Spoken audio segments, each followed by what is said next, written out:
DPM Daman, ladies and gentlemen, as you heard from Janadas, 30 years ago, I initiated the setup of IPS.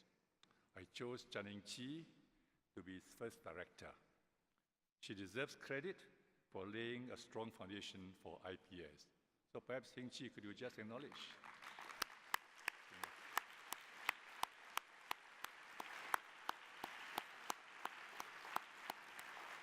Well, thank you, Heng Chi. Good governance was and remains essential to the success of Singapore. While the ruling government recruited some of the best people to serve in the political leadership and public service, there were also plenty of able people outside the government. The government did not have a monopoly of the best minds, and I believe that it would benefit from tapping the views and expertise of individuals from the non-government sector. The latter, from academia, the business, corporate, and social service sectors, with their rich, diverse backgrounds, will be able to contribute to good governance. I wanted IPS to provide a platform for Singaporeans to contribute ideas, as well as hold a mirror to the government. I still believe this is the case. If anything, the salience for IPS is deeper today. Singapore, like the world, is going through rapid social and economic transformation. So how do we manage these changes and better the well-being of Singaporeans? How do we anchor our citizens to the country, rally and commit them to Singapore? No one will have all the answers to Singapore's internal and external challenges. We need to stimulate and harness all possible ideas and solutions to address present and future problems. Our policy research framework should therefore be dynamic, inclusive, and integrated. IPS provides an independent platform for various stakeholders to discuss and debate public policy issues.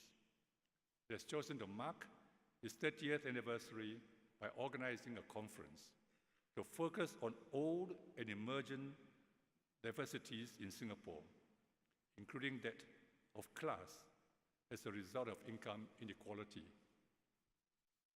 The Institute has also recently revamped its research programs to delve into the management of diversities, income inequality and social mobility, the problems as well as opportunities of an aging society, and the unique challenges of governing a city-state.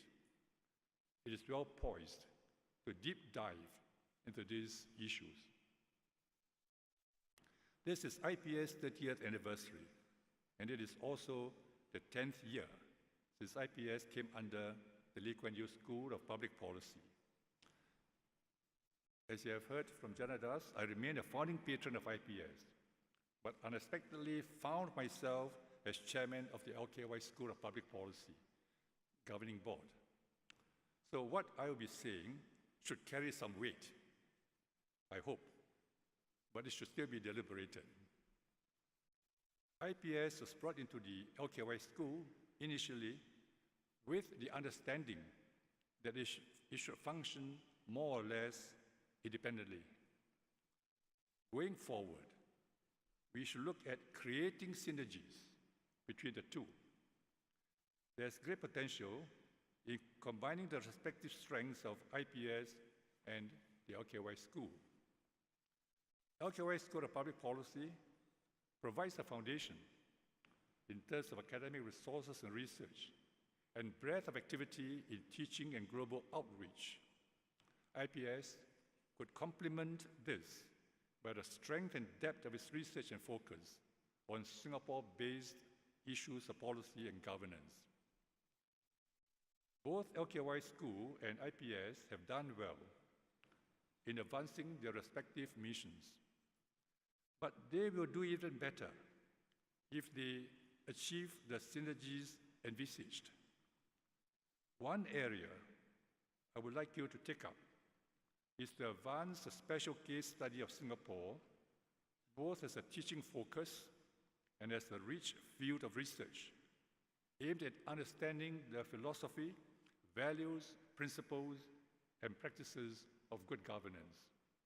Let me elaborate. Singapore is a success story with a good reputation worldwide. Students and officials from all over the world, but mainly Asia, come to the school to learn about the Singapore experience. They want to know what makes Singapore tick, how it has achieved so much in such a short period, and how it is able to maintain good governance beyond its founding fathers. They come to learn the practice more than the theory. The best insights on the Singapore experience are in the Civil Service College, LKY School of Public Policies, and IPS.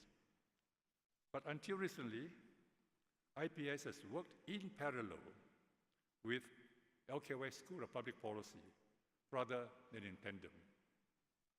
Convergence and integration of the best ideas and policies of academics and practitioners, of private and public sectors, is how IPS and LKY School can jointly serve the interests of Singapore and extend Singapore's mind share outside.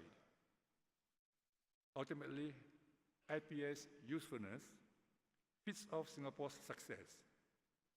If Singapore becomes less than exceptional, nobody, foreigners or Singaporeans, would care to study or research our governance model or policies. So here is my challenge to IPS. Over the next 30 years, can Singapore feed off IPS success? Can IPS help post-2020 Singapore reconstruct itself to succeed in a disrupted world? I notice the journalist is taking notes. Finally, I would like to take this opportunity to thank all the IPS, your administrative staff and researchers, and all the donors, supporters, and friends of IPS. You serve an important role in engaging and galvanizing different segments in Singapore society to play the part for the country. I wish IPS more success in the years ahead. So thank you all for coming. Thank you.